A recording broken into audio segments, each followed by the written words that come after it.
The good soil, it's the willing mind. Look at this here. The hard soil is the closed mind. Shallow soil, superficial mind. Thorny soil is a preoccupied mind.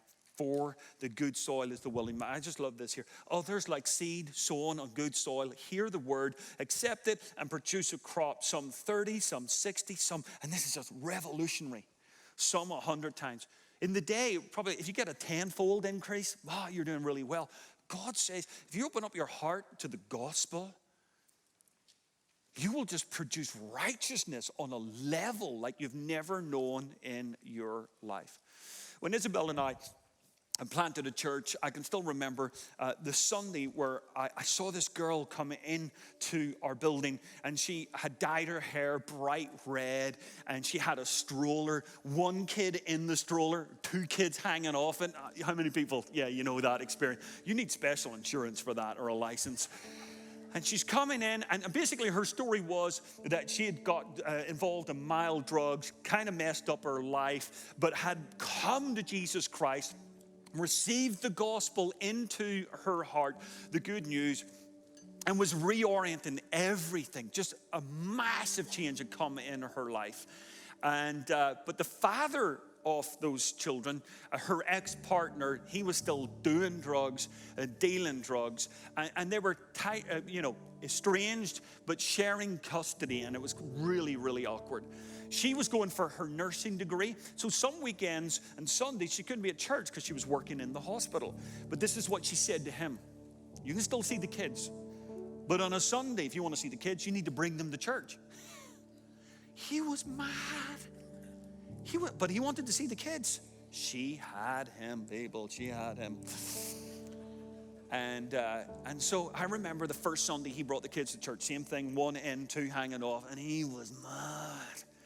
He was angry. Put the kids into the kids department. Got that seat right at the back.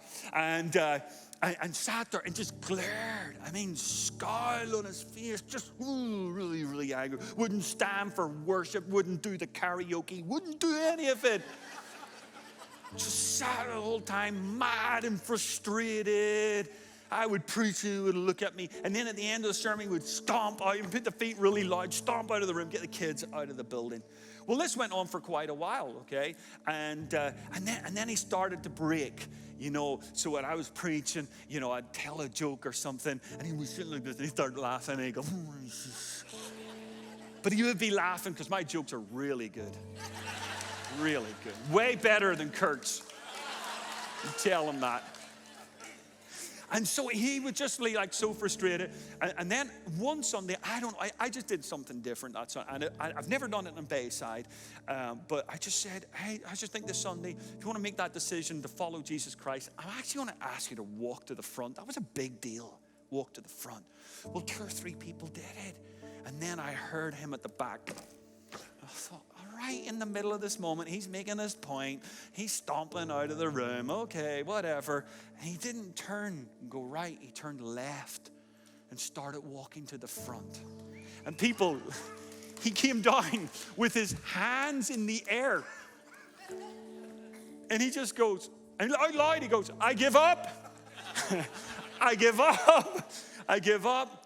Well, listen, he received the good news into his heart.